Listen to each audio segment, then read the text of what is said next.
दातव्यम इति यद्दानम दीयते न अनुपकारिणे देशे काले च पात्रे च तद्दानम सात्विकम। देखिए, हम लोगों ने क्या पढ़ा था कि नारायण पंडित ने हम लोगों को उस जगह से पर जाने से मना किया है जहां पे हम लोगों का नुकसान होने वाला हो। अनीति से कमाया गया धन लाभप्रद नहीं होता और विष और अमृत को एक साथ मिलाने पर भी वो मृत्यु का कारण बनता है। अब पथिक तो फंस गया था, रुका, फिर भी ये बेचारा मनुष्य है, ये संदेह कर रहा है इस बाघ पे कि आखिर भाई ये सोने का कंगन लेकर बैठा क्यों है दान देने के लिए। तो पहले बोला, पथिक क्या बोला, कुत्र तव स्वर्ण कंकनम, तुम्हारे सोने का कंगन कहाँ है, दिखा। तब बाघ क्या कहा, व्याघ्रो हस्तम परसार्य दर्शयति, बाघ हाथ फैलाकर दिखा दिया, देखो भाई देखो, झूठ नहीं बोल रहे हैं, सोने का कंगन सच में लिए हैं। फिर पथिक क्या बोला, कथम तो इमरात्मा के विश्वास, तुम हिंसक प्राणी हो, तुम जानवरों को मनुष्यों को मारकर खाते हो, हम तुम पर विश्वास कैसे करें, क्या गारंटी है कि हम तुम्हारे पास आएंगे और तुम हमको कुछ नहीं करोगे। बाघ बोला, सुनो रे पंथा, हे राही सुनो। बाघ इससे बोला, सुनो रे पंथा, सुनो रे पंथा, हे राही सुनो। जब मैं जवान था बड़ा दुराचारी था, बहुत दुष्ट, इतना दुष्ट कि अब कहिए मत। दुष्टता का अगर डिग्री मिलता तो सबसे फर्स्ट प्राइज हमको मिलता। इतने दुष्ट थे कि अनेक गाय और मनुष्यों को मारकर खा गए, जिससे मुझे गौ हत्या का पाप लग गया। ये बाघ बता रहा है, समझा रहा है, इसको फंसा रहा है। मैं जब जवान था तो बहुत दुराचारी था, मैं अनेक गाय और मनुष्यों को मारकर खा गया, जिसके कारण मुझे गौ हत्या का पाप लग गया। आज मेरी पत्नी और मेरे पुत्र का मृत्यु हो गया, मेरे किए गए पाप के कारण। जो मैंने गाय और मनुष्यों को मारकर खाया था उसका पाप लग गया, जिसके कारण मेरी पत्नी और पुत्र मर गए। आज मैं वंशहीन हूं, मैं बूढ़ा हूं, मेरा नाखून और दांत भी गल चुका है, सब था, इसको दिखाई नहीं दे रहा था। क्यों? क्योंकि इसको केवल क्या चीज दिखाई दे रहा था, सोने का कंगन। क्यों? क्योंकि इसको लालच आ गया था। मैं जब जवान था तो बड़ा दुराचारी था, अनेक गाय और मनुष्यों को मारकर खा गया, जिसके कारण मेरी पत्नी और पुत्र का मृत्यु हो गया। आज मैं वंशहीन हूं, मेरे बाद मेरा वंश चलाने वाला कोई नहीं है, मेरी पत्नी और मेरे पुत्र का भी मृत्यु हो गया है, मेरा नाखून और दांत भी गल चुका है। तो एक धार्मिक पुरुष ने मुझको उपदेश दिया कि दान धर्मादिकम चरतु भवान, दान धर्म कीजिए, आपका कल्याण होगा। जो आप पाप किए थे वो आपका कष्ट पाप दूर हो जाएगा। आप क्या करिए, दान कीजिए।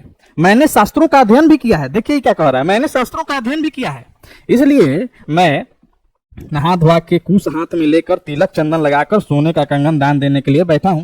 यह सोने का कंगन हम तुमको दे देंगे तो हमारा पाप क्या हो जाएगा, कम हो जाएगा। इसको एक श्लोक के माध्यम से समझाया। क्यों? क्योंकि इसने कहा था कि हमने धर्म शास्त्रों का अध्ययन भी किया है। कौन? ये बाघ क्या बोल रहा है, हमने धर्म शास्त्रों का अध्ययन भी किया है। दरिद्रान भरा कौन्तेय, कौन्तेय किसको कहा गया, कुंती के पुत्र को। कुंती के सबसे बड़े पुत्र, महाभारत में कौरव और पांडव पक्ष थे, तो पांडव पक्ष की जो माता थी उनका नाम था कुंती, और कुंती के पुत्रों को क्या कहा गया, कौन्तेय। युधिष्ठिर सबसे बड़े थे, कर्ण भी पुत्र थे, लेकिन उनको मान्यता नहीं थी, बाद में मान्यता मिली थी। दरिद्रान भव कौन्तेय, ये युधिष्ठिर को कहा गया। मां प्रक्षस्वरे धनम व्याधि तस्य औषधम पथ्यम निरुजस्य किम औषधि, यानी उस व्यक्ति को दान दीजिए जो गरीब हो, धनी को मत धन दीजिए, गरीब को धन दीजिएगा तो आपका दिया गया दान सफल होगा। क्योंकि दवा की जरूरत, देखिए व्याधि का मतलब क्या होता है, रोग। दवा की जरूरत किसको होती है, औषधि का मतलब दवा। दवा की जरूरत किसको होती है, रोगी व्यक्ति को। निरोगी व्यक्ति को दवा की जरूरत होती है नहीं, तो उस व्यक्ति को दान दीजिए जिसको दान की आवश्यकता है। आप रुके हैं, इतना आदमी आया गया, किसी को इसकी जरूरत नहीं थी, यह सोने के कंगन की आवश्यकता किसी को नहीं थी, आपको थी, आप जरूरतमंद व्यक्ति हैं, इसलिए मैं आपको यह दान देने के लिए सज्ज हूं, आप लीजिए। आप यह दान, यह सोने का कंगन क्या करिए, ले लीजिए। बाघ इसको फंसाया। एक और श्लोक बोला, देखिए अब बाघ का जो हम वास्तविक रूप है, धार्मिक रूप को दिखा रहे हैं आपको। देखिए, दिख रहे हैं, देखिए इस बाघ को एकदम तिलक लगा लिया है, नहा धोआ लिया है, तालाब के किनारे बैठा है, कूस पे बैठा है। देखिए कूस पे, कूस का चटाई भी है, हाथ में सोने का कंगन लेने के लिए बैठा है। क्यों भाई? क्योंकि इसने पहले भी कहा था कि किसी महात्मा ने, धार्मिक पुरुष ने मुझसे कहा कि आप दान दीजिए, आपका कल्याण होगा, इसलिए मैं ऐसा भेष बनाया हूं। एक और श्लोक के माध्यम से इसको फंसाया। दातव्यम इति यद्दानम दीयते न अनुपकारिणे देशे काले च पात्रे च तद्दानम सात्विकम विदु। दातव्यम इति यद्दानम दीयते न अनुपकारिणे देशे काले च पात्रे च तद्दानम सात्विकम विदु। दान दीजिए, दान उस व्यक्ति को दीजिए जिसके बदले में उपकार नहीं कराना है।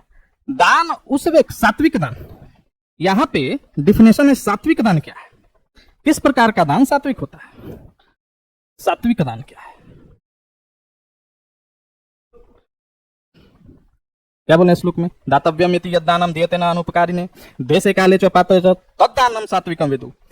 दान दीजिए, दान उस व्यक्ति को दीजिए जिसके बदले में उससे कोई आपको लाभ नहीं हो, आपको उपकार नहीं कराना हो, और सही समय, सही स्थान और सही व्यक्ति को दिया गया दान सात्विक होता है।